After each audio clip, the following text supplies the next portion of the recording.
ഇതുപോലൊരു ബീറ്റ്റൂട്ട് കയ്യിലുണ്ടോ? എങ്കിൽ അതും, പിന്നെ ഒരു 2 തക്കാളിയും അതും കൂടെ ഒരു കുക്കറിലോട്ട് ഇട്ട് കൊടുത്ത് ആവശ്യത്തിനുള്ള വെള്ളവും ചേർത്ത് കുക്കർ ഒന്ന് അടച്ച് വെച്ചിട്ട് ഒന്ന് വേവിച്ചെടുക്കണം. അതാണ് ഇതുപോലെ.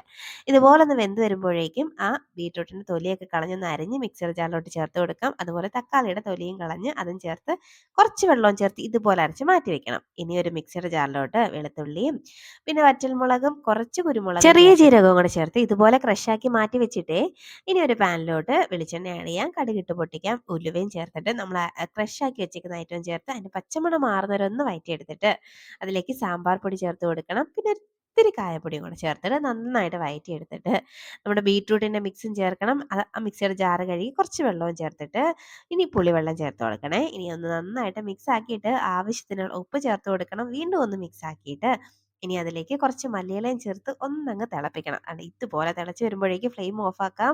നല്ല ടേസ്റ്റി ആയിട്ടുള്ള ഒരു രസമാണ്, ബീറ്റ്റൂട്ട് രസമാണ്. ഭയങ്കര ടേസ്റ്റ് ആണ് കേട്ടോ ഇതിന്. നമ്മൾ സാധാരണ ഉണ്ടാക്കുന്ന രസത്തിലും അടിപൊളിയാണ്. അപ്പം എങ്ങനെ ട്രൈ ആക്കല്ലേ?